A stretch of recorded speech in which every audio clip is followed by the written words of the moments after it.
Hello friends, welcome back to my channel country రుచులు. ఈరోజు country రుచుల్లో బియ్యం రవ్వతో రవ్వ పులిహోర ఎలా చేయాలో మీతో షేర్ చేస్తాను. ఈ బియ్యం రవ్వ పులిహోర చాలా టేస్టీగా ఉంటుంది. ఈ పులిహోర పిల్లలకి లంచ్ బాక్స్లోను బ్రేక్ఫాస్ట్ ఐటమ్గా కూడా పెట్టుకోవచ్చు. ఈ పులిహోర చాలా టేస్టీగా ఉంటుంది, పిల్లలు కూడా ఇష్టంగా తింటారు. మీరు కూడా ఒకసారి ట్రై చేసి చూడండి.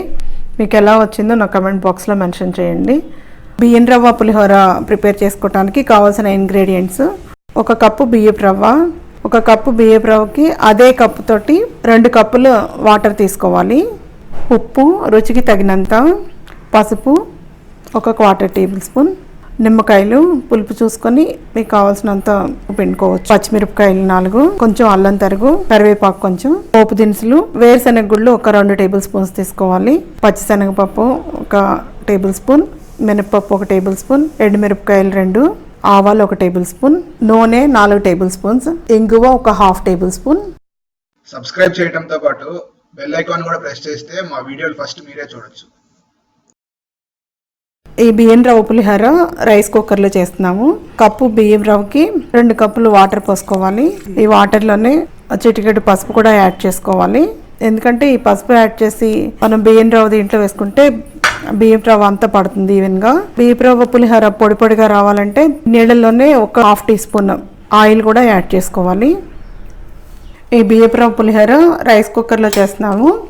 రైస్ కుక్కర్లో 1 కప్పు బియ్యం రవ్వకి 2 కప్పులు వాటర్ యాడ్ చేసుకోవాలి. దాంట్లో కొంచెం పసుపు వేసుకోవాలి, 1/2 టీ స్పూన్ ఆయిల్ కూడా యాడ్ చేసుకోవాలి. ఆయిల్ యాడ్ చేసుకుంటే ఉడికిన తర్వాత బియ్యం రవ్వ పులిహోర పొడి పొడిలాడుతూ బాగుంటుంది. ఈ 3 రైస్ కుక్కర్లో యాడ్ చేసుకున్న తర్వాత కుక్కర్ స్విచ్ ఆన్ చేసుకోవాలి. నీళ్లు మరిగేంత వరకు వెయిట్ చేద్దాము. నీళ్లు మరిగిన తర్వాత బియ్యం రవ్వ యాడ్ చేసుకుందాము. నీళ్లు మరిగినాయో లేదో చూద్దాము. కుక్కర్ మీద మూత తీసి ఈ రకంగా నీళ్లు మరిగిన తర్వాత దీంట్లో ఇప్పుడు బియ్యపు రవ్వ యాడ్ చేసుకోవాలి. ఈ బియ్యపు రవ్వ యాడ్ చేసుకునేటప్పుడు ఒక గరిటెతో తిప్పుకుంటూ స్లోగా పోసుకుంటే ఉండలు కట్టకుండా ఉంటుంది. ఈ రవ్వంతా నీళ్ళలో యాడ్ చేసుకొని ఇట్లా యాడ్ చేసుకున్న తర్వాత ఒకసారి కలిపేసి కుక్ అయ్యేంత వరకు వెయిట్ చేద్దాము. బియ్యం రవ్వ కుక్ అయిందేమో చూద్దాము. ఈ రకంగా కుక్ చేసుకున్న తర్వాత ఈ రవ్వ అంతా ఒకసారి కలుపుకో. పొడి పొడిలాడుతూ చాలా బాగా వచ్చింది. మనం కొంచెం నూనె కూడా యాడ్ చేసాం కదా కుక్ చేసుకునే ముందు. ఎల్లో కలర్గా ఉంది. కొంచెం పసుపు నూనె వాటర్లో యాడ్ చేసుకొని కుక్ చేసుకున్నాము, అందుకని కలర్ అంతా ఈవెన్గా స్ప్రెడ్ అయింది.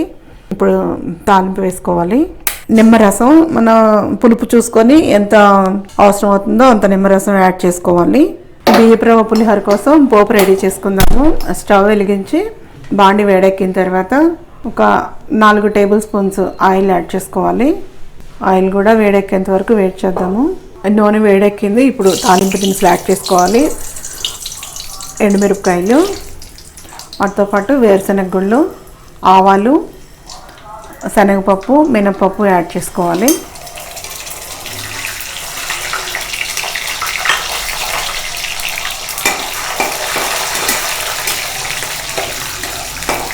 ఇవన్నీ మాడకుండా కొంచెం మీడియం ఫ్లేమ్లో పెట్టుకొని ఇవన్నీ వేగేంత వరకు ఫ్రై చేసుకోవాలి. వీటితో పాటు అల్లం తరుగు, కొంచెం పచ్చిమిరపకాయలు ఇట్లా పొడవుగా ముక్కలు కట్ చేసుకొని వేసుకోవాలి.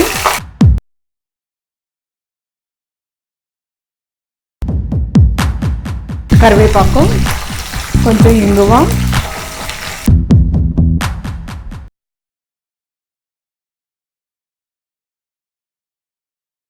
పప్పులు ఈ కలర్ వచ్చేంత వరకు వేయించుకోవాలి. స్టవ్ స్విచ్ ఆఫ్ చేసుకొని తాలింపు కుక్ చేసి పెట్టుకున్న బియ్యం రవ్వ ఉప్మాలోకి ట్రాన్స్ఫర్ చేసుకుందాము.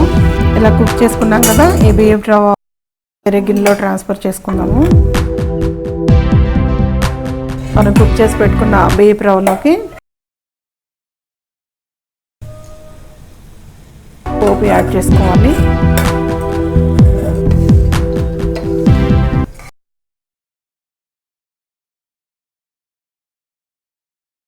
ఈ పోపు యాడ్ చేసిన తర్వాత దీనికి తగినంత ఉప్పు కూడా వేసుకోవాలి. దాంతోపాటు పులుపు కూడా చూసి నిమ్మరసం కూడా యాడ్ చేసుకోవాలి.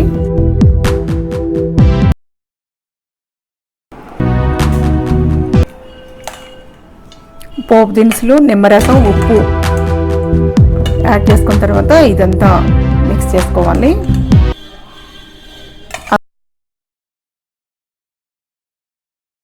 బియ్యపు రవ్వ నిమ్మకాయ పులిహోర రెడీ అయిపోయింది. మీరు కూడా ఒకసారి ట్రై చేసి చూడండి. ఈ పులిహోర చాలా టేస్టీగా ఉంటుంది, పిల్లలు కూడా ఇష్టంగా తింటారు.